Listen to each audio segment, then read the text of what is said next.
सावरियो है से, हाँ सावरियो है सेठ, सावरियो है से। एक सुंदर हाथी के ऊपर सुंदर एक पालकी में बैठ करके सेठ बनकर के ठाकुर जी आए, सेठानी बनकर के रुक्मणी जी आई। आकर के सीधे नरसिंह मेहता तो नेत्रों से आंसू, ठाकुर जी इशारा किए, बिल्कुल पता नहीं लगना चाहिए किसी को कि मैं कौन हूं, नाटक में रहो। ठाकुर जी ने आकर के तुरंत चरण पकड़े, जय हो हमारे नरसिंह गुरु जी, कैसे हो आप? नरसिंह मेहता बोले बस सब कृपा है ठाकुर जी की। नरसिंह मेहता जी की पत्नी बोली कौन है? नरसिंह मेहता कुछ बताते, इतने में ठाकुर जी बोल पड़े, अरे गुरु मां प्रणाम, ये नरसिंह जी कथा सुनाने आए थे, मैंने मेरी सेठानी जी ने कथा सुनी और महाराज ऐसे हम तो इनके मुरीद हो गए, क्या बताएं, तब से हमारी सेठानी तो पीछे पड़ी, दर्शन करा लाओ, दर्शन करा लाओ, दर्शन करा लाओ।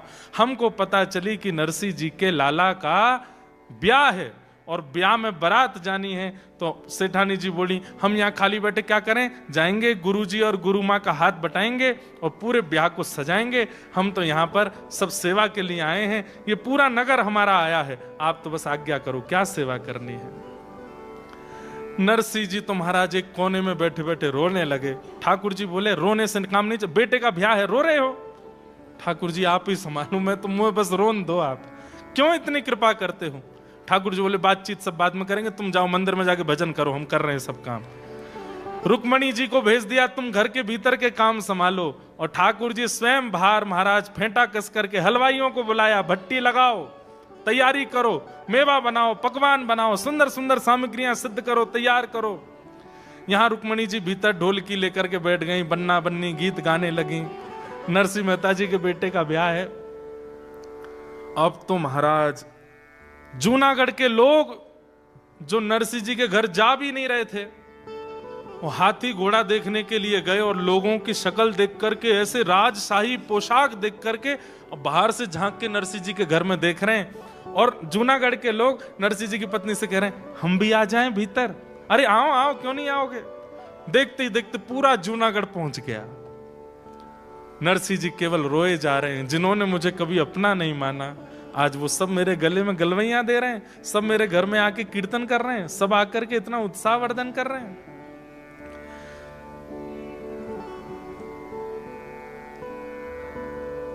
सामलदास, ठाकुर जी ने ढूंढा कहां है सामलदास, दूल्हा कहां है? पता चली वो भी दूसरे मंदिर में कहीं रो रहा है। ठाकुर जी गए, ए भाई श्यामलदास काय को रो रहे हो? आप कौन? बोले हम तुम्हारे पिताजी के श्रोता हैं। अच्छा चलो आओ, तुम्हारा ब्याह है, घोड़ी पे बैठना है। मेरा तो मन नहीं, पिताजी ने क्यों? अबे मन तो किसी का नहीं होता, लेकिन करना तो पड़ता है, चलो। ठाकुर जी लेकर के गए। ठाकुर जी ने श्यामलदास को नवाया, संग में अपने सब सखा लगाए द्वारिका के, सुंदर इत्र लगाया, धोती अपने हाथ से पहनाई, दुल्हा को तैयार कर रहे हैं, सुंदर पोशाक पहनाई, तिलक स्वरूप पत्रावली ठाकुर जी अपने हाथ से श्यामलदास के पत्रावली कर रहे हैं, सिर पर पाग पहनाई, सिरपेज पहनाया, जैसे ही एक मोर पिछ लगाया, आहा ऐसा लगा कि ठाकुर जी के पुत्र अनिरुद्ध हों, इतना सुंदर। ठाकुर जी बोले मैं दिखा तो दूं जरा उस मेहता को, मेरे नरसिंह के लिए कह रहा है कि वो ताल कूटा मेरी बेटी से, अपने बेटे का ब्याह करे। अब देख तेरी बेटी फीकी लगेगी मेरे नरसिंह के बेटे के आगे। अब देखो कैसी बारात, सुंदर घोड़ी लेकर के आए। महाराज नाल नहीं थी, घोड़ों के पैरों में नाल होती है ना, नाल की जगह सोने मड़े हुए हैं। श्यामलदास जी का पुत्र बैठाया गया और महाराज हाथी घोड़ा लेकर के बैंड बाजे सब बज रहे हैं। बैंड बाजे कौन बजा रहे हैं? इंद्र बजा रहे हैं। इंद्र कहीं पर कोई करताल बजा रहे हैं, नारद जी वीणा बजा रहे हैं, सरस्वती जी वीणा बजा रही हैं। सब रूप बदल बदल करके आए हैं और ऐसी बारात की महाराज देखते बनती है। यहां वो ब्राह्मण बोला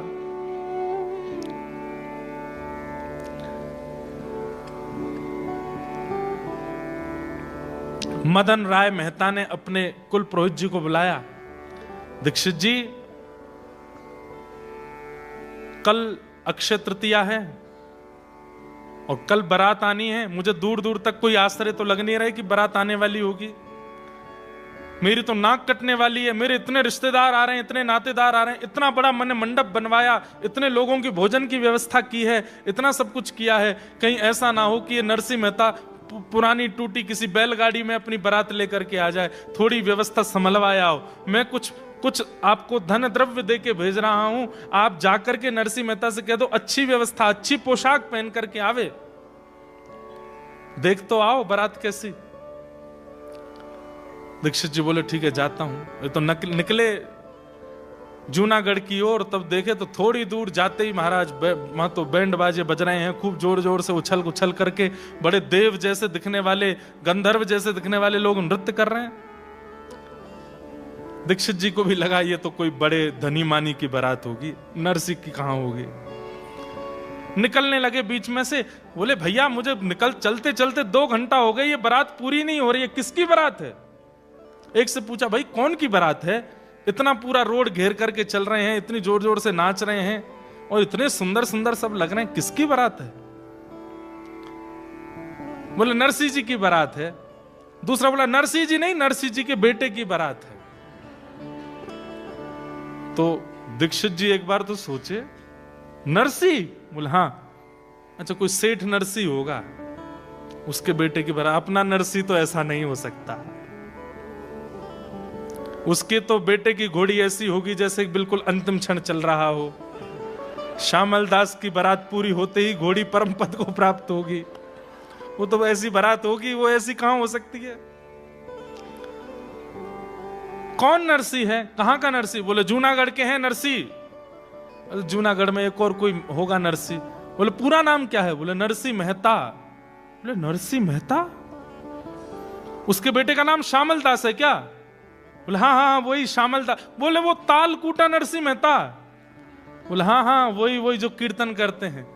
बोले उसके बेटे की बारात है? बोले हाँ जी हम उसी बारात में आए। बोले तुम क्या लगते हो उनके बेटे के? बोले ये नहीं पता लगते क्या, हम तो बस आए हैं, हम तो बस आए हैं, हमारे सेठ जी ने हमको आज्ञा की कि चलना है तो हम तो बस आए हैं।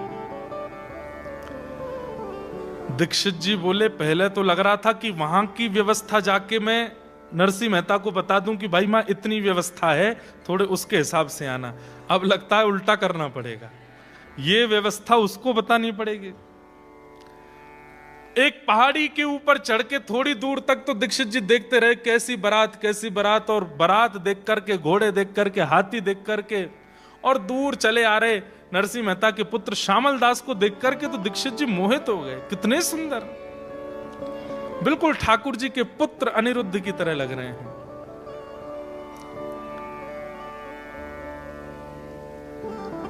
दीक्षित जी दौड़ करके वापस गए। वहां पर मदन राय मेहता बैठा था। हाँ कोई खबर सुध आ रही है, बारात वरात कुछ आप दे आए ना, जो मैंने आपको 10-5 हजार रुपए दिए थे वो दे आए ना उनको वस्त्र खरीदने के लिए? बोले ये पकड़ अपने 10-5 हजार रुपए, और सुन अपना घर बेच दे, संपत्ति बेच दे, अपने घर के सारे बर्तन बेच दे, सोना चांदी सब दाव पर लगा दे। उसके बाद भी उस बारात में जो घोड़े आ रहे हैं उनको घास नहीं खिला पाएगा, इतनी बड़ी बारात है। घोड़ों को घास नहीं खिला पाएगा, बारातियों को भोजन तो बहुत दूर की बात है। बोले हैं ऐसा? बोले मैं झूठ नहीं बोल रहा हूं। बोलते बोलते नेत्र सजल हो गए। अरे मदन तू बहुत अभिमान करता था, तू बहुत धनवान है, तेरी बेटी ऐसे कुल की, ऐसे कुल की, ऐसी बारात। अरे मुझे तो लगता है कौंडन्यपुर कृष्ण भी ऐसी बारात नहीं लेकर के गए होंगे जैसी बारात नरसिंह मेहता के पुत्र की आ रही है। मुझे दिखाइए, मैं देखना चाहता हूं। बोले यहां से नहीं, ऊपर चल, कहीं पहाड़ी पर चढ़ के देख। पहाड़ी पर जाकर के देखा, दूरबीन लेकर के गए, दूर ऊपर से देखने लगे। बारातियों के आव भाव देख करके, गले के हार देख करके, घोड़े हाथी आदि इन सबको देख करके, और नरसिंह मेहता जी के पुत्र को देख करके वो मदन राय तो चरणों में गिरा दीक्षित जी के। आपने बड़ी कृपा करी जो मेरी पुत्री का यहां विवाह नक्की कर दिया, लेकिन अब दूसरी संशय है। बोले क्या? अब मेरी नाक और कट जाएगी।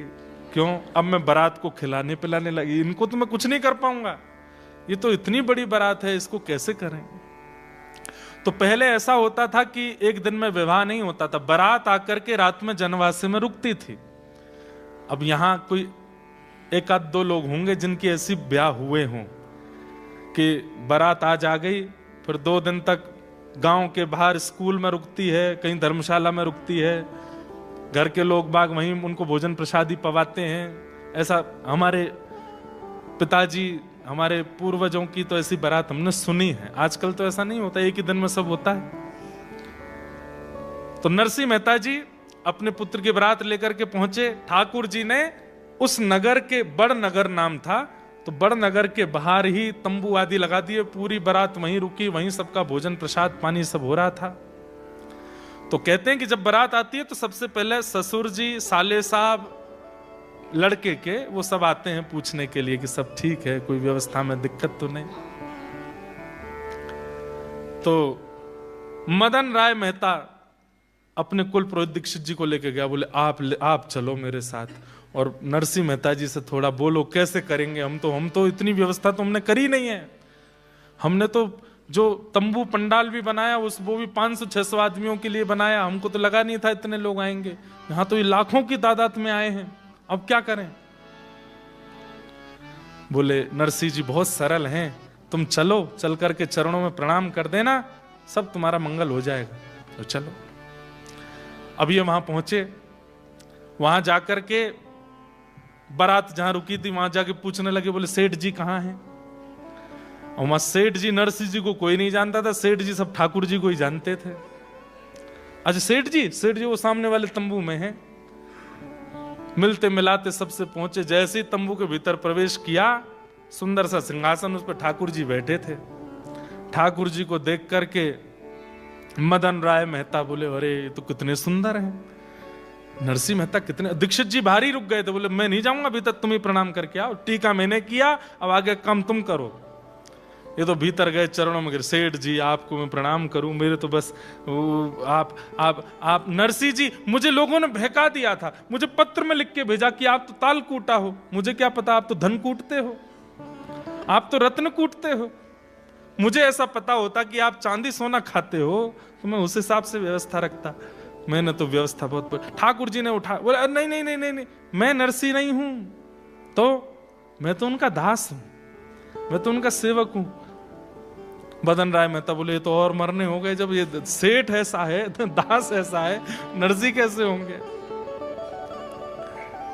क्या हुआ, आधी रात में ही मदन राय मेहता अपनी पुत्री को हाथ जोड़ करके, लाली मैं बहुत दुर्भाग्यशाली हूं, मैं तेरा ब्याह नहीं कर पाऊंगा।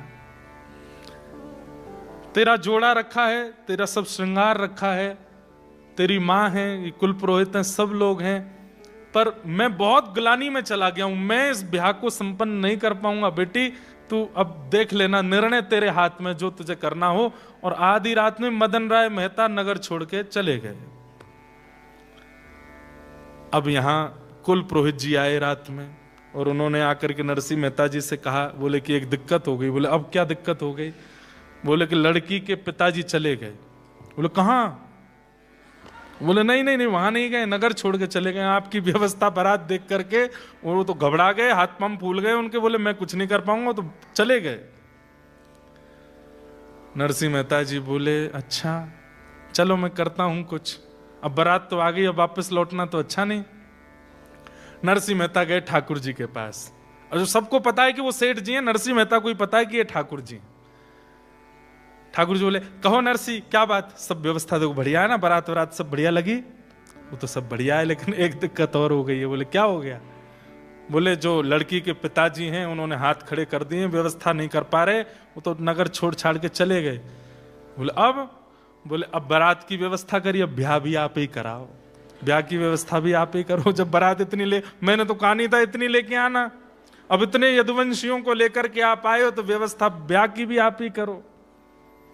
ठाकुर जी बोले ये क्या बात हुई, ये तो बहुत भेद हो जाएगा, हम वर पक्ष के अब वधु पक्ष का भी हम ही करेंगे तो ये उचित नहीं लगता। बोले कुछ तो कीजिए। ठाकुर जी बोले हम पे आइडिया है। बोले क्या। तुरंत नेत्र बंद करके बलराम जी को बुलाया। वो दाऊ दादा जल्दी आओ, अकेले नहीं आना, भाभी जी को संग लाना। तुरंत दाऊ दादा आए, वहां से रेवती मैया भी द्वारिका से आई। अब सोचिए, ये नरसिंह मेहता के पुत्र का ब्याह है। दाऊ दादा आए, कहो कन्हैया कैसे बुलायो? दाऊ दादा, एक सौभाग्य आपको देनो है। बोले काय को सौभाग्य? बोले कन्यादान करोगे? बोले कैसो कन्यादान? पूरी बात बताई और बात बता करके कहे कि अब आपको ये सौभाग्य मिलेगा कि श्यामल दास की होने वाली पत्नी, उसके आप पिता और मां के रूप में अब आप विराजो और कन्यादान करो। दाऊ दादा के तो नेत्र सजल है। बोले हाँ लाला, एक भक्त की बहू को कन्यादान हमको करवे को मिलेगा, ये सौभाग्य है। ठाकुर जी बोले कन्यादान ही नहीं करना है, व्यवस्था भी पूरी आपको ही करनी है। साज श्रृंगार मंडप आदि भी सब आपको ही बनाना है। दाऊ दादा विनोद में बोल गए, लाला है तो बड़ो चतुर, लड़का वारे लेवे तो वह पक्ष में खुद चलो गए और जहां देनो पड़े वहां हमको खड़ो कर रहे है। ठाकुर जी बोले अच्छी बात है ना, घर ते घर में ही आ जाएगो, एक ही घर में है, खा बुराई है, चलो। और महाराज श्री नरसिंह मेहता जी के पुत्र का विवाह हुआ, जहां वर पक्ष के प्रधान हैं श्री ठाकुर जी और वधु पक्ष के प्रधान हैं श्री बलराम जी महाराज। और श्यामल दास का विवाह ठाकुर जी ने कराया। सब देखते रह गए, देखने वाले उस विवाह को भूल नहीं पाए। ऐसा अद्भुत विवाह ठाकुर जी ने वहां पर सिद्ध कराया। विदाई के समय रुक्मणी आदि वैसे ही रो रही हैं जैसे घर की कन्याएं रोती हैं, घर की माताएं रोती हैं। ऐसा विवाह हुआ। पूरे विवाह में एक एक व्यवस्था ठाकुर जी ने और श्री दाऊ दादा ने संभाली और श्यामल दास का विवाह करके लाए। उसकी बहू को लेकर के जूनागढ़ में विराजमान करके और सब द्वारिका को प्रस्थान कर गए। बोलो भक्त वत्सल भगवान की। और सब नरसिंह मेहता से कहते रह गए, बोले भैया ऐसो यजमान कहां से लाए हो, इतना बढ़िया यजमान कहां से लाए? नरसिंह मेहता बोले क्या बताएं, ये कौन, मैं अपने मन की कैसे बताऊं कि ये यजमान थे कि ठाकुर जी थे? ये तो साक्षात ठाकुर जी हैं। द्वारिका नो नाथ मारो राजा रण छोड़ छे, इन मन माया लगा रे। द्वारका नो नाथ मारो राजा रण छोड़ छे, इन मन माया लगाई रे। इने मन माया लगारी मारा वाला,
द्वारिकाधीश ने घणी रे खमा। घणी खमा घणी रे खमा मारा द्वारकाधीश ने घणी रे खमा। मारा द्वारिकाधीश ने घणी रे खमा। मारा द्वारकाधीश ने घणी रे खमा। मारा द्वारिकाधीश ने घणी रे खमा। मारा द्वारकाधीश ने घणी रे खमा। ठाकुर जी नरसी के पुत्र का विवाह कराने आए, नरसी मेहता। लेकिन पूरे विवाह में नरसी मेहता एक कोने में बैठे रहे और केवल ठाकुर जी को ही देखते रहे, और मन में केवल यही विचार करते कि मुझ में ऐसी कौन सी योग्यता है कि ठाकुर जी मुझ पर इतनी कृपा करते हैं। इतना तो मैं लायक नहीं, इतना तो मैं योग्य नहीं जितनी ठाकुर जी मुझ पर अनुग्रह, सेवा, कृपा करते हैं।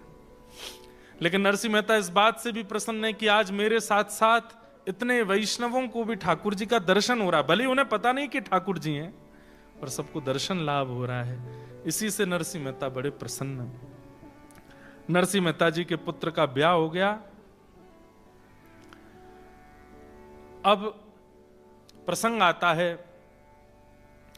नरसिंह मेहता जी की बड़ी पुत्री कुंवरी बाई, जिसको नानी बाई कहते हैं। अब यहां 2-3 कथाएं एक साथ कह दी जाती हैं। कहीं पर उसका भाव ऐसा बताया जाता है कि नरसिंह मेहता जी की पुत्री का पुत्र हुआ और पुत्र होने पर उसका छोचक जाता है। कितने लोग छोचक जानते हैं कि नहीं पता नहीं। छोचक होता है, अब उसको आप ऐसी समझ लो कि फर्स्ट बर्थडे मान लो, अब यही समझ लो। तो उसमें घर के जो सदस्य हैं, परिवारी जन हैं, वो सब लोग आते हैं।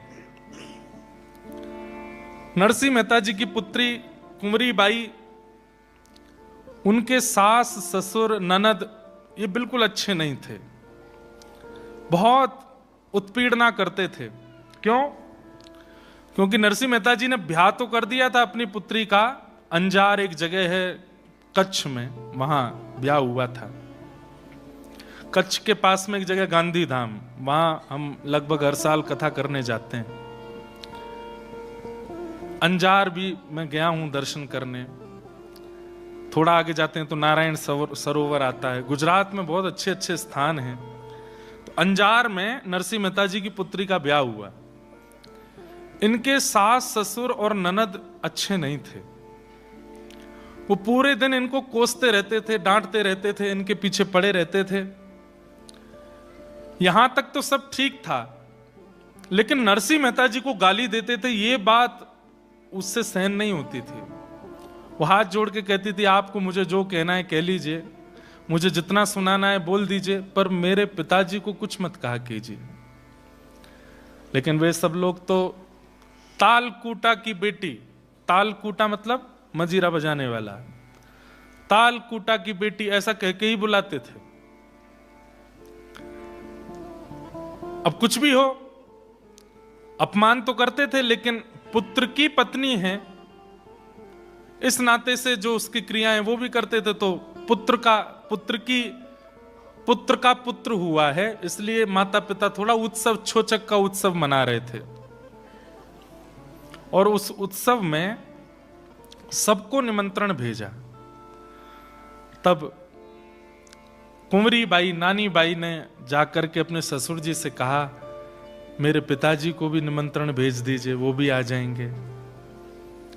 दूर बैठी बैठी सास हंसने लगी, बोले आएगा तो खाली हाथ ही, लेके तो कुछ आना नहीं उसको बुला करके हमारा अपमान ही होता है, सबके सामने दिखाना, कुछ भी करता नहीं, ऐसा सब बोलने लगी।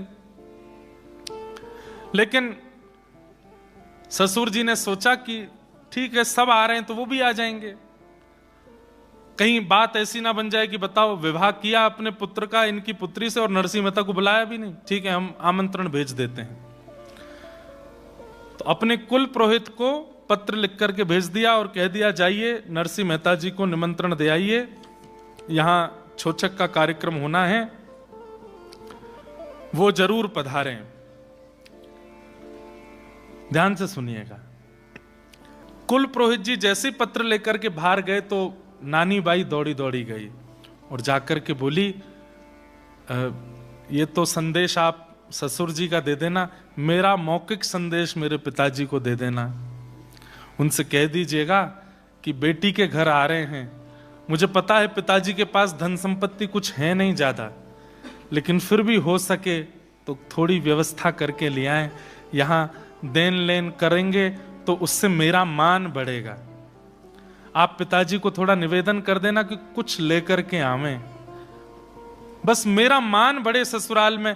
पिताजी का मान बढ़ेगा, मेरा मान बढ़ेगा, तो आगे मुझे जीवन जीने में अच्छा लगेगा। आप बस ये निवेदन मेरी तरफ से उनको कर देना, ठीक है। अब यहां वो कुल पुरोहित जी नानी बाई का संदेशा लेकर के पहुंचे नरसिंह मेहता के पास। नरसिंह मेहता जी तो करताल बजा रहे थे। वो 16 तो सूरदास जिनके नेत्र ही नहीं है, 16 सूरदास, और जो भी नरसिंह मेहता के आगे आ जाते सबको पकड़ लाते, मेरे घर में रहो। अच्छा, घर में अगर कोई यजमान दे गया, अब जब ठाकुर जी आए थे तो ऐसा तो नहीं ठाकुर जी नरसिंह को कुछ नहीं दे के गए होंगे, खूब दे करके गए, पर नरसिंह मेहता का नियम था शाम ढलने से पहले जो दक्षिणा मिली है सब खर्च कर देते थे। और खर्च क्या करते? भंडारा कर देते थे, अगले दिन के लिए नहीं बचा के रखते थे। ऐसा नरसिंह जी का जीवन। ठाकुर जी ने भी इतनी बार बहुत कुछ दिया नरसिंह मेहता जी को, लेकिन सब खर्च कर देते। तो नियम ऐसा रहता था कि जब तक घर में दक्षिणा है तो अन्न सामग्री बनती थी, और जब दक्षिणा खत्म हो जाती थी तो नरसिंह मेहता 16 सूरदास और बाकी के जो 10-5 संत और थे उनके साथ मंजीरा लेके जाते, जूनागढ़ में घर घर बाहर खड़े होकर बजाते, हमें कुछ भिक्षा लेके आते।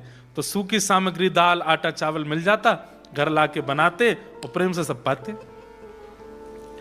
ऐसे चलता था जीवन। अब यहां वो कुल पुरोहित जी आए निमंत्रण लेकर के। जैसे ही निमंत्रण लेकर के आए तो सब साधु महात्माओं को लगा कहीं भंडारा होने वाला है, भंडारा की चिट्ठी आई है। हमारे वृंदावन में आज भी भंडारा होता है तो उसकी चिट्ठी घूमती है महात्माओं के पास, धर्मशालाओं में, संतों के यहाँ, वहां फलानी जगह भंडारा है, सब आ जाना, 10-10 रुपया दक्षिणा मिलेगी। तो सब लोग बड़े प्रसन्न हो गए, बोले ओहो भंडारे की चिट्ठी आई है, 2 दिन से तो कुछ पाया नहीं। नरसिंह जी भंडारे की चिट्ठी आई है। नरसिंह जी थोड़े प्रसन्न भी हुए, थोड़े भावुक भी हो गए। हे संत महात्माओं, मैंने कितना बुरा किया ना, आप सबको अपने घर में रख लिया, प्रसाद भी नहीं मिलता इतने प्रेम से।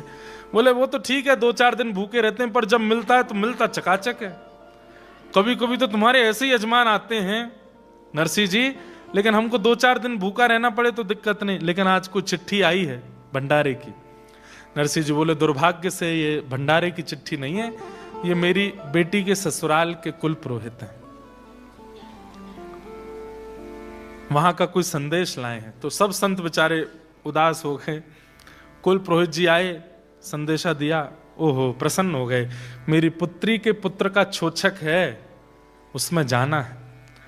नरसिंह जी बोले संत जनों आनंदित हो जाओ। बोले क्यों? बोले चलेंगे अंजार, वहां बेटी के यहाँ छोचक दे के आएंगे, वहां पाएंगे बढ़िया प्रेम से मालपुआ। बोले बहुत अच्छे। अब यहाँ वो कुल पुरोहित जी आए थे, आकर के वो खड़े हो गए। तो पत्नी ने जाकर नरसिंह जी से कहा बेटी के घर से संदेशा लेके आए हैं, कुछ खान पान तो कराना चाहिए इनको। बोले यहाँ हमारा ठिकाना नहीं, इनको कैसे खिलाएं? तो नरसिंह जी बोले एक ही तरीका है। बोले क्या? मंजीरा उठाओ, चलो जूनागढ़ में घर घर जाके कीर्तन करेंगे, तो जो सामग्री मिलेगी बना खाएंगे। एक करताल उनको भी दे दी पुरोहित जी को। बोले आप भी चलो। पुरोहित जी बोले मुझे क्या करना है? बोले आप भी करताल बजाओ। पुरोहित जी बेचारे करताल बजाते चल रहे हैं। नरसिंह मेहता सामग्री लेकर के आए, लेकिन ठाकुर जी के नेत्र सजल हो गए। अरे नरसिंह तेरे लिए मैं बैठा हूं, मुझसे क्यों नहीं कहता एक बार भी? कीर्तन करके कमाना मंजूर है, मुझसे नहीं कहेगा। जो सामग्री नरसिंह मेहता लेकर के आए कीर्तन करके, वो घर में आते इतनी अद्भुत हो गई। नरसिंह मेहता जी की पत्नी ने जब उस सामग्री को सिद्ध किया, इतनी अद्भुत सामग्री बनी, इतनी अद्भुत सामग्री बनी वो पंडित जी खाने, उनके मन में तो ये आ गया था, ये छोचक क्या लेके जाएंगे, मुझे नहीं भोजन करा पा रहे, मुझे करताल लेके घुमा रहे हैं, ये छोचक लेके जाएंगे। लेकिन जैसे वो प्रसाद पाने बैठे, ऐसी अद्भुत अद्भुत सामग्रियां जो नरसिंह जी के घर में बनी भी नहीं थी, वो पंडित जी को थाल में दिख रही थी। पंडित जी बोलते थे कि रोटी लेकर के आओ। नरसिंह मेहता जी की पत्नी लाती रोटी थी, लेकिन थाल में जाते ही वो मालपुआ बन जाती थी, थाल में जाते ही वो रबड़ी बन जाती थी। ऐसी अद्भुत चमत्कार होने लगे नरसिंह मेहता जी के यहां पा करके प्रसाद पाते पाते स्थिति ये हो गई कि पंडित जी के लिए चिकित्सक बुलवाने पड़े। बीमार हो गए, इतना भोजन कर लिया उन्होंने, हालत खराब हो गई।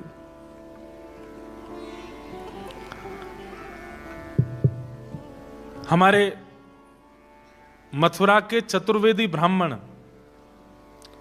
खूब अच्छी एपेटाइट है उन लोगों की, बहुत अच्छा प्रसाद पाते हैं। आप पवाते पवाते थक जाएंगे, वो पाते पाते नहीं थकेंगे। ऐसे अब तो नहीं बचे, पहले थे ऐसे, हमने सुना है खूब। तो चिकित्सक आया, चिकित्सक ने आकर के एक चूरन बनाया, और चूरन में शहद वहद मिला करके या कुछ भी मिला करके, और शहद तो नहीं, चूरन में थोड़ा नमक मिर्च आदि कुछ मिला करके चूरन बना के दिया उनको। बोले लीजिए ये चूरन पी लीजिए, जितना खाया होगा सब पच जाएगा। तो चतुर्वेदी जी बोले, अरे चिकित्सक, इतनी जगह होती तो 2 गुलाब जामुन और नहीं खा लेता मैं? तेरे या चूरन चटनी को क्यों खाऊंगा? इतनी जगह होती तो मैं 2 गुलाब जामुन और खाता हूं, इतनी भी जगह नहीं है। तो महाराज ऐसा प्रसाद पवाया नरसिंह मेहता ने कि निमंत्रण लेकर के आए जो ब्राह्मण देवता थे वो वहीं पस्त हो गए। फिर नरसिंह मेहता जी ने उनकी चिकित्सा की। ये पस्त क्यों हुए? ठाकुर जी ने उनको, वो नरसिंह मेहता के लिए गलत गलत सोच रहे थे ना, इसलिए ठाकुर जी ने उनको ऐसा कर दिया। वो तो महाराज उठ करके फिर जैसे तैसे ठीक भय। बोले नरसिंह जी आ जाना, छोचक लेके, छोचक में पहुंच जाना। बोले हाँ ठीक है। ये वापस गए, वहां जाकर के उन्होंने बताया, बोले नरसिंह जी ने तो ऐसा प्रसाद पवाया, मैं क्या बताऊं, अद्भुत आनंद आ गया। बोले अभी देखते हैं, आने दो। नरसिंह मेहता जी बोले भैया बेटी के यहाँ जाना है, कैसे जाएं? अंजार बहुत दूर है, जूनागढ़ एक तरफ और कच्छ, जूनागढ़ आता है सौराष्ट्र में, है? सौराष्ट्र में आता है ना जूनागढ़, सोमनाथ, द्वारिका, और अंजार कच्छ कैसे जाएं? पैदल जाएंगे तो छोचक का समय निकल जाएगा। तभी नगर में घूमे करताल लेकर के, तो कोई भी सामग्री लेकर के आते। बोले सामग्री नहीं चाहिए, कोई बैलगाड़ी हो तो हमें दे दीजिए, 10-5 दिन के लिए किराए पे हम ले जाएं। तब एक व्यक्ति इनको मिला, उसने कहा देखो मेरे बैल तो हो गए बूढ़े और बैलगाड़ी खड़ी खड़ी हो गई है जर्जर, इससे काम चल जाए तो आप ले जाओ। नरसिंह मेहता जी बोले हमें बस दे दो, हम तो बस चले जाएं। बड़े बूढ़े बैल, बिल्कुल ऐसा मतलब कि यमराज संगी चल रहे थे उनके, कि बस कब अंतिम श्वास लें हम इनको लेके जाएं। और बैलगाड़ी ऐसी कि महाराज चर्र मर्र करती हुई वो चले। नरसिंह मेहता जी बोले परिवार के साथ जाना चाहिए छोचक में। सारे सूरदास बैठा है, 16 सूरदास बैठ गए अपने कमंडल मंडल लेकर के, सब सामग्री लेकर के, और बचे 10, 15, 20 संत, उनको भी बैठा दे। अब बैलगाड़ी में ज्यादा से ज्यादा 5 लोगों की जगह, उसमें 16 सूरदास और 10 महात्मा और चढ़ गए। बैलों की तो आंख बाहर आ गई। बोले कि अब हो गए कल्याण हमारे। फिर उसके बाद नरसिंह मेहता और चढ़ गए उस पर। आहा, धीरे धीरे चलने लगे बैल। थोड़ी दूर ही गए थे, जूनागढ़ से ज्यादा 1 किलोमीटर बाहर निकले थे। इतने में ही महाराज चारों चक्के चक चक करके टूट टाट गए। बेचारे सूरदास सब नीचे गिर गए, किसी की कोहनी फूट गई, किसी का सिर फूट गया, किसी के कहीं लग गई, सब गिर गए। नरसिंह मेहता भी गिर गए। नरसिंह जी बोले क्या करें, कैसे करें, ये तो बड़ी दिक्कत हो गई। बैलों के जीभ बाहर निकल आई, एक तो पधारी गया, एक ही जीवित बचा बस। नरसिंह बोले अब क्या करेंगे।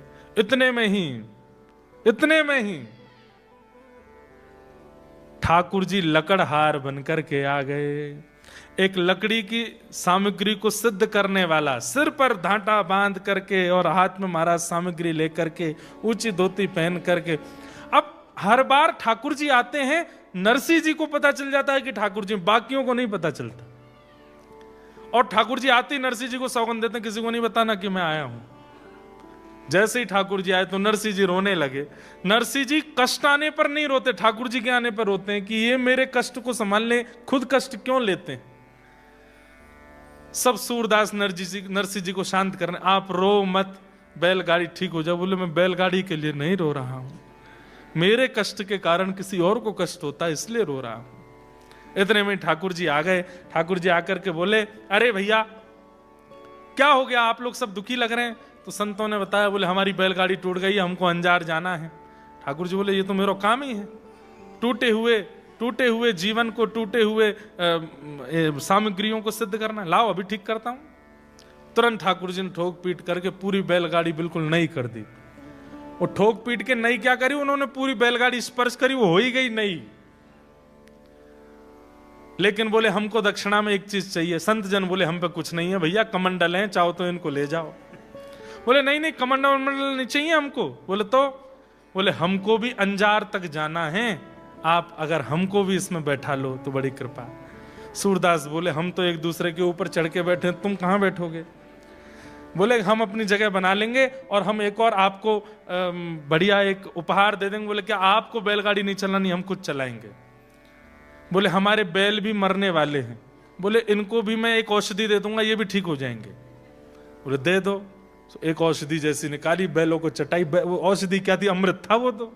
ठाकुर जी ने जैसी जीभ से स्पर्श करा, बैल तो बिल्कुल युवा हो गए, उनके कोठे निकल के आ गए, बड़े बड़े पैर हो गए और महाराज वे सबरे रम्मान लगे। ठाकुर जी इतने में ही लेकर के बैठे हैं, हाथ में चाबुक और बैलगाड़ी चला रहे हैं। तीन के सारथी बने हैं ठाकुर जी। द्वापर में अर्जुन के सारथी बने हैं और कलयुग में 2 लोगों के सारथी बने हैं, और दोनों ही गुजरात के हैं।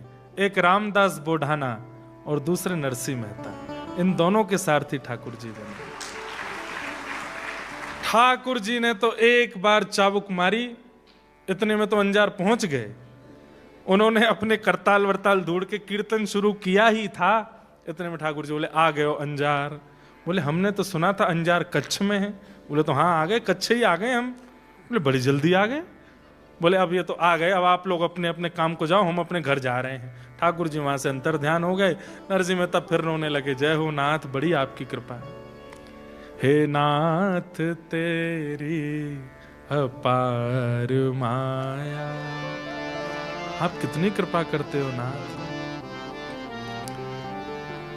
तो सुनी ही रहती अदालत तुम्हारी, कृपा की न होती जो आदत तुम्हारी। ठाकुर जी की आदत है, जैसे हर किसी की आदत होती है ना, हॉबी होती है। ठाकुर जी की आदत क्या है, कृपा करना। ये उनकी आदत है, सब पे करते हैं। बस उसका कोई विशेष अधिकारी बन जाता है ना, तो उस पर कुछ ज्यादा कर देते हैं। कृपा सब पे करते हैं। नरसिंह मेहता जी को जैसे अंजार पहुंचे तो कुल पुरोहित जी मिल गए और आ गए आप। बोले हाँ जी भैया बढ़िया आ गए। छोछक लेके आए हो। बोले हाँ लेके आए। बोले क्या लाए हो। बोले माथे पर लगाने वाला गोपी चंदन, गले में पहनने वाली कंठी माला, इससे बढ़िया क्या है छोछक। और सबको जपने के लिए माला भी लेके आए हैं। जितने लोग हमारी पुत्री के पुत्र के छोचक में आए, सबको चंदन लगाएंगे, गले में कंठी माला पहनाएंगे, नाम जपने के लिए माला देंगे। इसी से जीवन उद्धार होगा। इससे बढ़िया छोचक कोई हो सकता है। नरसिंह मेहता जी को नगर के बाहर एक फूटी सी धर्मशाला में रहने के लिए व्यवस्था दे दी। यहां पुत्री को पता चला तो पुत्री पहले ही गुपचुप तरीके से अपने पिता से मिलने गई। नरसिंह मेहता जी को जाकर के हृदय से लगा लिया, पिताजी आप आ गए। हाँ पिताजी, मैं जानती हूं आपका स्वभाव कैसा है, आप बिल्कुल अपने पास धन संपत्ति नहीं रखते, लेकिन मैं मानती हूं कि शायद मेरा मान बढ़ाने के लिए आप कुछ तो लाए होंगे। हाँ बेटी लाया हूं ना। क्या लाए हैं। वो तेरे सास के लिए, ससुर के लिए, देवर के लिए, ननद के लिए, संबंधियों सब के लिए चंदन लाया हूं, सबके लिए कंठी माला लाया हूं। अरे ये कंठी गले में रहेगी, चंदन सिर पर रहेगा, प्राण निकलेंगे सीधे वैकुंठ जाएंगे। और जपने के लिए माला लाया हूं बेटी। ये जीवन में इतने सारी संपत्ति लेकर के, खेल खिलौना लेकर के क्या करेंगे? इससे बढ़िया छोचक हो सकता है? पुत्री रोने लगी। आप अच्छे हैं पिताजी, पर समाज अच्छा नहीं है। वो कैसे समझेंगे आपकी इस भावना को? आप अपनी भक्ति भाव से सब कर रहे हैं, पर समाज संसार में कुछ ऐसा भी करना पड़ता है जहां दिखावा जिसको कहते हैं, उसके लिए पिताजी कुछ कर, मुझे था कि आप कोई व्यवस्था करके लाएंगे, इससे तो आप ना आते तो अच्छा था। मैं 4 बात सुन लेती कि तेरा पिता निमंत्रण के बाद भी नहीं आया, मुझे चलता, लेकिन अब आप आकर के भी कुछ नहीं करके जाएंगे तो मेरे को बहुत सुनना पड़ेगा। मुझे ये लोग मारने ना लगे पिताजी, मुझे अपने मार पिटाई आदि इनकी कोई चिंता नहीं, पर भरे सभा में कहीं आपका अपमान ना करें। आप चंदन लगाते घूमेंगे, गले में कंठी पहनाएंगे, या आपका अपमान निश्चित करेंगे पिताजी। नरसिंह मेहता जी बोले, अभी हमने एक प्रसंग सुनाया नहीं है, नानी बाई का जब ब्याह हुआ था तब भी ठाकुर जी आए थे और आकर के सब दहेज दिया था। तो नानी बाई को नरसिंह मेहता बोले, नानी एक बात बता, अपना विवाह याद है तुझे? बोले हाँ। मेरी सामर्थ्य थी इतना अच्छा विवाह करने की? बोले नहीं। कैसे हो गया? सांवरिया सेठ की कृपा। तेरे भाई सांवलदास, उसकी बारात देखी थी? पूरे विश्व में दिखावे के लिए ऐसी बारात नहीं निकली होगी, मेरी सामर्थ्य थी। बोले नहीं। किसने किया? द्वारिकाधीश। वो तो आपके यजमान आए थे, कोई यजमान नहीं था। हर बार ठाकुर जी ही आते हैं यजमान बन करके। तेरे विवाह में सब कुछ करने के लिए ठाकुर जी आए। अरे वो तेरे भाई बन करके आए थे, तेरे रिश्तेदार बन के आए थे, तुझे उन पर भरोसा नहीं है? मैं चंदन लाया हूं, मैं तुलसी कंठी माला लाया हूं, इन सब से समाज में क्या? अरे तू ठाकुर जी पे भरोसा रख, वो सब करेंगे, उन पे विश्वास रख।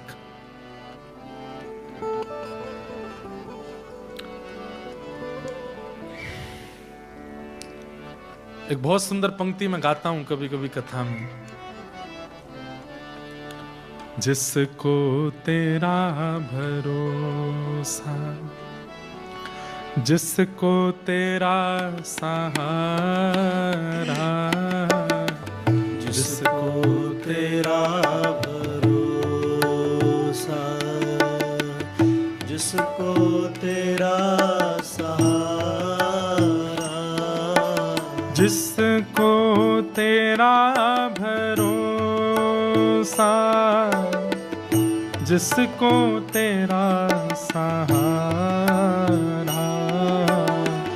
जिसको तेरा भरोसा, जिसको तेरा सहारा, मझधार क्या करेगा, मझधार ही किनारा, मझधार क्या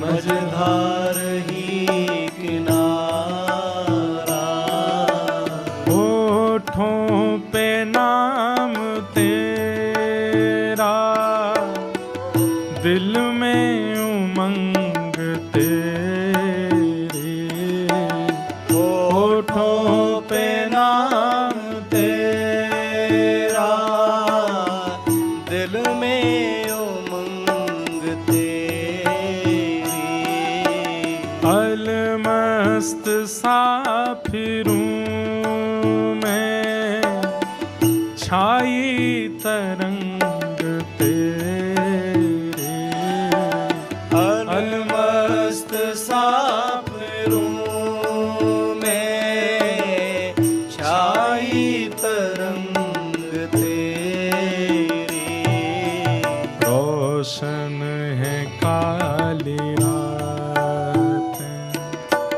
पाकर तेरा उजाला, रोशन है काली रातें, पाकर तेरा उजाला, जिसको तेरा भरोसा,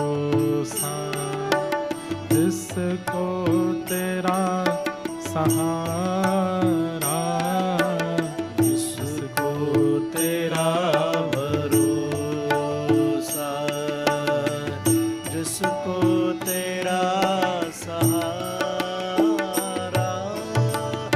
लाली अपने भाई पे भरोसा कर, ठाकुर जी सब मंगल करेंगे। तू निश्चिंत होकर के जा, अपने पुत्र के उत्सव को मना, मैं आऊंगा। पुत्री चली गई वापस, और यहां घर के लोगों को पता चला कि नरसिंह मेहता आ गए हैं। तो नरसिंह मेहता जी के पास एक सेविका को भेजा कि जाओ उनकी सेवा करना, और लिख करके भिजवा दिया ये सामान छोचक में लेकर के आना। क्या क्या सामान लिखवा दिए? बोले हमारे घर में गणेश जी हैं, उनके लिए 1.25 लाख रुपया, उनके सोने की सामग्री। हमारे घर में नारायण भगवान हैं, उनके 1.25 लाख रुपया दक्षिणा, उनकी सोने की सामग्री। हमारे घर में अम्बे मैया भी हैं, उनकी 1.25 लाख दक्षिणा, उनकी सोने की सामग्री। हमारे घर में इतनी गैया हैं, उनके गले के लिए सोने के आभूषण, पैरों के लिए सोने के पाजेब, उनके सींगों के लिए सोने के सींग। हमारे घर में इतने घोड़े हैं, उनके लिए ये, उनके लिए वो, सबके लिए लिखवा दिया। अरे इनकी सास चिड़ में ऐसी आ गई कि आंखों के आगे जो आता है उसी का नाम लिखवाती है, इसके लिए ये लेके आना। हमारे घर में इतने दासी हैं, दास हैं, उनके लिए इतना लाना, ये लाना। पंडित जी लिखते लिखते हार गए, बोले कि भैया इतनी संपत्ति तो कुबेर ही ला सकता है। अरे मैया बूढ़ी हो गई हो, क्या लिखवा रही हो? बोले तुम लिखते जाओ बस, अब तो मौका मिला है, नरसी आएगा, पूरे सभा के सामने इसका अपमान करूंगी मैं, ये तो मौका ढूंढ ही रही थी मैं। तो पत्थर लिखो। बोले काय के पत्थर? बोले एक सोने का, एक चांदी का। बोले पत्थर का क्या करोगी? बोले एक पे बैठूंगी, उस पे बैठ के नहाया करूंगी, और चांदी के पत्थर से अपने पैर घिसा करूंगी। पत्थर भी लिखो। नरसिंह मेहता के पास पत्र लेकर के एक दाई मां लेकर के वो पत्र गई। नरसिंह मेहता की भोजन आदि की कोई व्यवस्था उन्होंने करी नहीं थी। गरम तपता खोलता हुआ पानी लेकर के गई थी स्नान के लिए। नरसिंह मेहता ने स्पर्श किया, बोले तो बहुत गर्म पानी है, सब सूरदास बेचारे जल जाएंगे। उन्होंने कहा आप तो बहुत बड़े भक्त हो ना, मेघ मल्हार राग गा दो, बारिश हो जाएगी। ऐसा कोई राग गाओ, वर्षा का राग, वर्षा ऋतु का राग, अपने आप बादल आ जाएंगे आकाश में, नहा लेना उसी में। नरसिंह मेहता बोले आपकी बड़ी कृपा, आपने याद दिलाया। नरसिंह मेहता ने जैसे ही गाना शुरू किया, बरसन लागे मेघ चहु दिश, जैसे ही आकाश से झरझर करके जल बरसने लगा।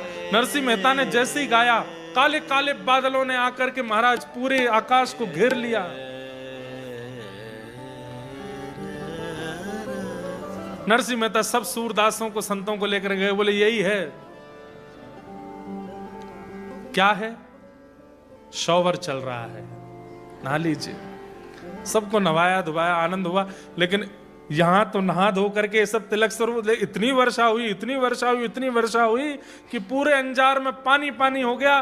और तो और क्या कहें, नानी बाई की जेठानी, जेठानी समझते हैं?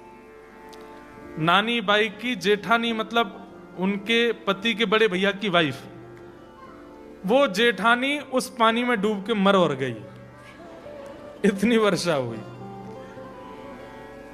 अब तो हाहाकार मच गया, और इसका भी आरोप लगा दिया नरसिंह मेहता के ऊपर, ये पामपट आया है हमारे नगर में, इसलिए इतनी वर्षा हो गई। हमारे यहाँ छोचक मंगल कार्य था, और ये देखो अपशगुन हो गया, हमारे घर में एक की मृत्यु हो गई। नरसिंह मेहता ने ठाकुर जी को प्रणाम किया, उनकी जेठानी के सामने बैठ के एक पद गाया। एक पद गाते ही वो तो जीवित होकर खड़ी हो गई। नरसिंह मेहता जी के इस भाव को सब बोले जादूगर है, जादू करना जानता है। अपना प्रभाव जमाने के लिए पहले उसके प्राण ले लिए, फिर उसके प्राण दे दिए। लोग क्या समझें कि ये भक्ति का प्रभाव है। जितनी सामग्री लेकर के पत्र में लिख करके आई थी, सब सामग्रियों को पढ़ने के लिए वहां पुरोहित जी खड़े हुए। बोले नरसिंह जी इतनी सामग्रियां लिख करके भेजी गई है, मैं पढ़ के सुना दूं? बोले पढ़ के मत सुनाइए। बोले तो क्या करें? आप तो बस हमारे ठाकुर जी का स्मरण करके रख दीजिए, सब सामग्री की व्यवस्था हो जाएगी। बोले पहले तो वर्षा हुई थी जिसमें पानी गिरा था, एक जेठानी डूब के मरी थी। वर्षा विश्राम होते ही जैसे ही अपमान करना प्रारंभ किया, सभा में कुछ नहीं लेकर के आए, छोचक में खाली हाथ चले आए हो, तभी तवड़ तवड़ तवड़ आवाज होने लगी। बाहर जाकर के देखा 4.5 घंटे तक अंजार में सोने बरसते रहे आकाश से। घरों में लबालब भर गए, लोग बाग लूट लूट के भाग गए, एक परत पूरी सोने की अंजार में बन गई। नरसिंह मेहता ने कहा, हमारे ठाकुर जी ने सब व्यवस्था करी है, आपको जितना चाहिए इससे सोना बनाओ, इससे चांदी बनाओ, इससे रत्न करो, यही हमारे ठाकुर जी के द्वारा छोचक है। कहते हैं आज भी अंजार में खुदाई होती है घर बनाने के लिए, तो आज भी नरसिंह मेहता के समय के सोने के कुछ अंश मिल जाते हैं। पूरे अंजार में सोना ही सोना हो गया। ये दृश्य देख करके सास ससुर ननद सब नरसिंह मेहता के आगे नतमस्तक हो गए। हम आपकी भक्ति को पहचान नहीं पाए, हमें क्षमा कर दो। लेकिन अब वो हुआ जो सबसे सुंदर था। क्या? आपकी पुत्री नानी बाई ने अपने पुत्र को, जिसका छोचक था, उसको अपनी सास की गोद में दिया और अपने संपूर्ण परिवार के आगे हाथ जोड़ के कहा, मैं आप सबका त्याग करती हूं, अब मैं आपके पास नहीं रह सकती। मेरे ऐसे पिता, ऐसे भक्त पिता मुझे जीवन में प्राप्त हुए हैं। आपको धन संपत्ति चाहिए, पूरा नगर सोने का हो गया, इसी में रहिए, यही निमग्न रहिए। मैं अब अपने पिता के साथ रहूंगी और भगवत प्राप्ति करूंगी, भजन करूंगी। और उसी समय नानी बाई अपना घर छोड़ के पिता के साथ वापस चली गई। वापस लौट करके अपने पिता के पास आ गई और चरणों में आकर के कहा, पिताजी अब मुझे अपनी शिष्या रूप में स्वीकार कीजिए। मैंने आपको बहुत वाद्य किया कि सामग्री लेकर के मेरे ससुराल आइए। अब पिताजी मैं आपसे एक ही प्रार्थना करती हूँ, उस सांवरिया सेठ जिसका आप नित्य दर्शन करते हो, एक बार मुझे उनका दर्शन करा दीजिए। नरसिंह मेहता जी की छोटी बेटी रत्नाबाई, बड़ी बहन की स्थिति देख करके उसने पिताजी से प्रार्थना की, मुझे विवाह नहीं करना, मैं भी आपकी शिष्या बन के रहना चाहती हूँ। नरसिंह मेहता जी ने उनको फोर्स नहीं किया, उन्होंने ब्याह नहीं किया। श्यामल दास की पत्नी है श्यामल दास, दोनों बहन पत्नी और नरसिंह मेहता जी की पत्नी सब मिलकर के भजन करते हैं, कीर्तन करते हैं, खूब आनंद से रहते हैं। बहुत सुंदर सुंदर चरित्र और हैं नरसिंह मेहता जी के, सबको हम प्रणाम करते हैं। जन्माष्टमी का दिन था और नरसिंह मेहता जागरण में कीर्तन करते थे पूरी रात। आज जन्माष्टमी का दिन है और कहते हैं जो तिथि, जो वार, जो नक्षत्र ठाकुर जी के प्रकट होने पर हुआ था, ठीक वही हजारों साल बाद वही तिथि नक्षत्र आदि सब प्रकट हुआ। जूनागढ़ के पास के गांव में नरसिंह मेहता कीर्तन करने के लिए गए। रात भर कीर्तन किया। कीर्तन करते करते जैसे ही 12 बजे रात्रि के मध्य रात्रि हुई, नरसिंह मेहता खड़े होकर के कीर्तन करने लगे। अपने हाथ में करताल बजाते बजाते घूमना प्रारंभ किया। धीमी गति से फिर थोड़ी तेज गति हुई, थोड़ी और द्रुत गति हुई। नृत्य करते करते करते करते करते जैसे ही सूर्य उदय का समय हुआ, जन्माष्टमी के दिन श्री नरसिंह मेहता ठाकुर जी में विलीन हो गए, भगवान की लीला में ही प्रविष्ट हो गए। ऐसे श्री नरसिंह मेहता जी को हम बार बार प्रणाम करते हैं। ऐसे नरसिंह मेहता जी को बार बार वंदन करते हैं, जिन्होंने इस धराधाम पर आकर के अपनी भक्ति के प्रचार, भक्ति के प्रभाव से ना जाने कितने लोगों का उद्धार किया। नारायण नु नाम न लेता, वारे तेने तजिए रे।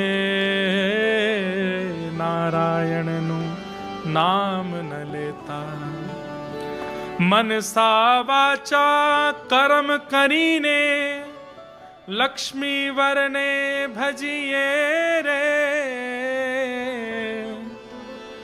नारायण नु नाम न लेता, वारे तेने तजिए रे। नारायण नु नाम न लेता।